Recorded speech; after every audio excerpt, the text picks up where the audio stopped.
Hi, I'm Ian Griffiths, and this is a talk from the Building Business Applications with Silverlight series.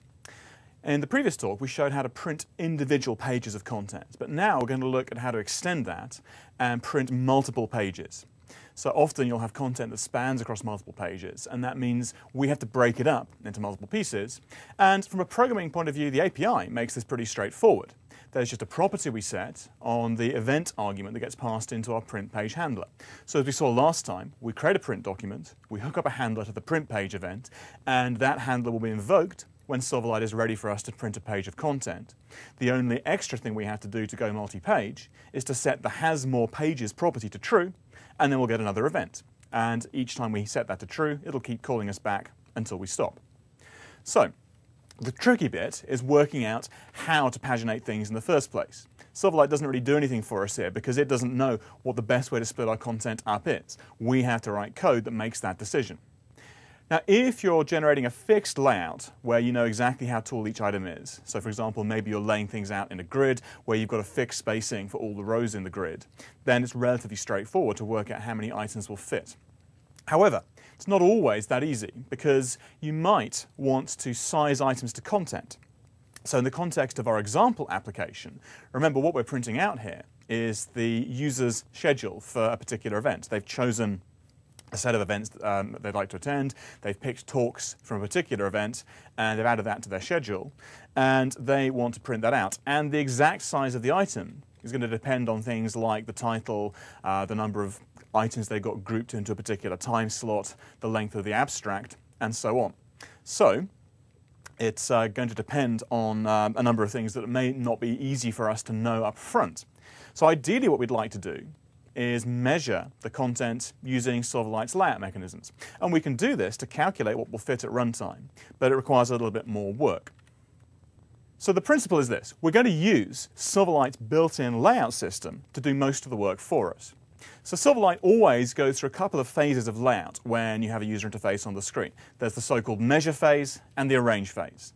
The measure phase involves Silverlight asking each element how much space do you need, and then the arrange phase is where it tells it how much it's actually got, because that might not be the same. You might have more space than will fit, more items than will fit in the space, and you might need to put them in a scroll view or whatever. Now we're interested just in that first phase, the measure phase. We're going to exploit that, and that's what this code here does. We're creating a stack panel, and we're adding items one at a time, and then we're calling the measure method on the stack panel to see how tall the panel wants to be. We're telling it, you've got this much width available on the paper. How tall would you be given the items that you've got in there, given that available space? And if it comes back and says, I want to be this tall, and that's less than the height of the page, we can go, OK, maybe we can fit one more item in. And we go around the loop again.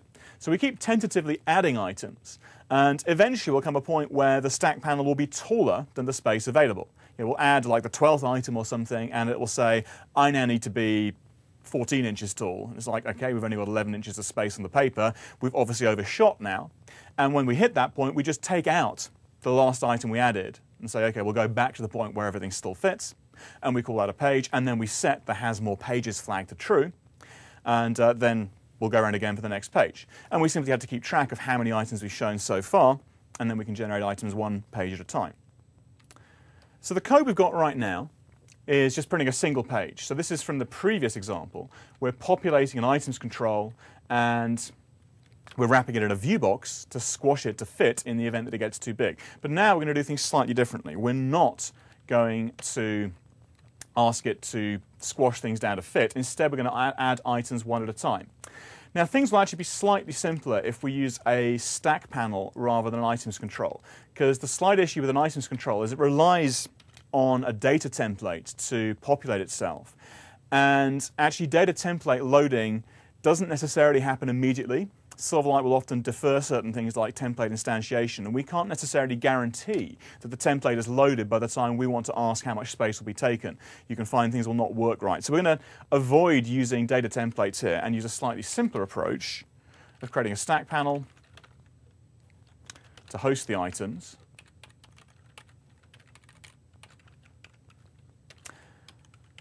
And rather than using data binding, we're going to have to iterate around one item at a time and add them to the child panel, to the panel as children.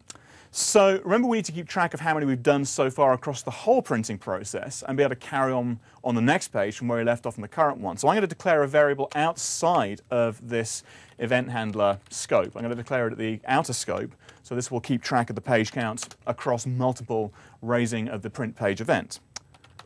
So I'm going to start that at 0. I'm just going to iterate through on that, and I'm going to say, let's create the stack panel for this page, and then we'll say, while item index is less than items.length, items being the array containing my data source objects, we're going to try adding a new item to the panel. So we're going to create the color view user control. And again, this is the thing I added last time. This is what was previously being instantiated by my template. My template just creates this user control, so I'm going to create it manually here instead. I'm going to set its data context to be the current item.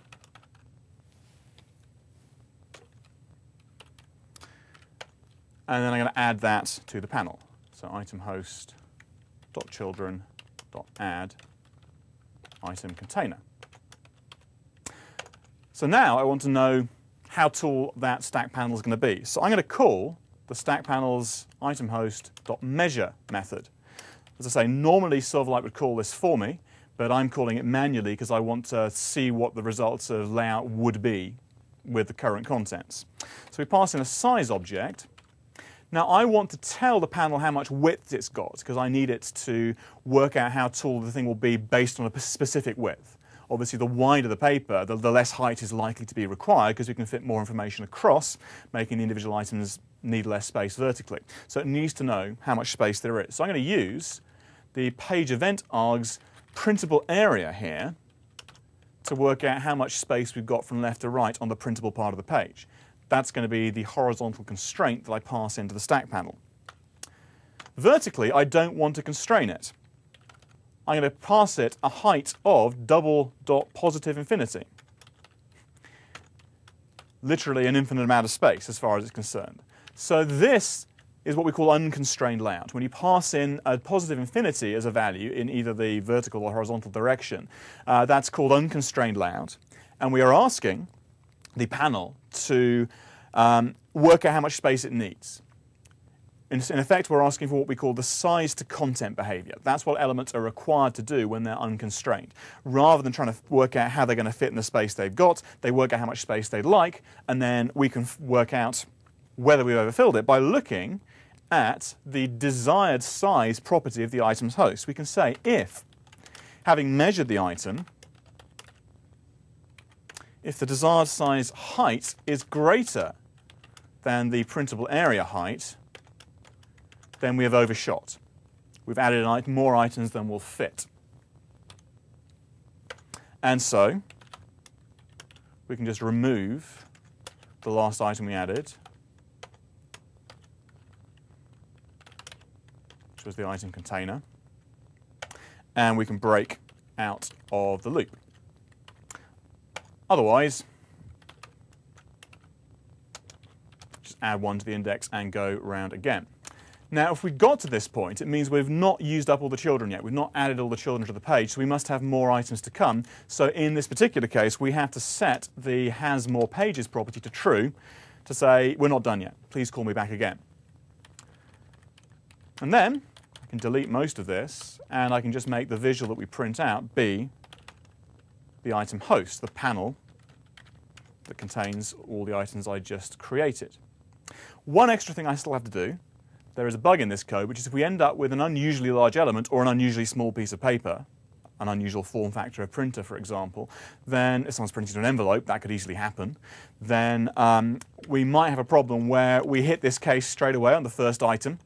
So I might add one item to the panel and go, oh, I didn't fit, take it back out again and ask for another page. And I'll print nothing on the first page, and then nothing on the next page, and nothing forever and ever. So actually, I should only do this if the item host's children's count is greater than 1. So I've always got to print at least one item. So I've got some typos in there. Let me fix that. Missing parenthesis. Several missing parentheses. Ooh, what have I done? Oh, I know what it is. and there. Because I want both those things to be true. That now compiles. And let's see what happens when I run it. So as before, just the list of colors from the same as from the previous talk. And I'm going to print. And once again, I'm going to use the XPS document writer so I can take a look at the thing on disk rather than going naturally to a physical printer. I'm going to write over the same file as last time. And once that has finished, let's take a look at the output. There's my first page, and there's my second page. And you can see the items didn't fit precisely, so it would have got as far as attempting to add that controlled text color item to the page here. And we've gone, oh, that's a little bit too tall. Let's take that back out again and ask for another page. And Silverlight calls us back with that one. And in fact, we end up with 3 pages because that's how many it took for it all to fit. So we generated the items that we wanted, and we add them to the panel one at a time, and each time round we measure the panel, exploiting Silverlight's built-in layout system, ask it how tall it would want to be, given the available width on the paper. As soon as we overflow, we take the last item back out, call that page done, ask for another page, and then carry on from where we left off until we finish printing all the items.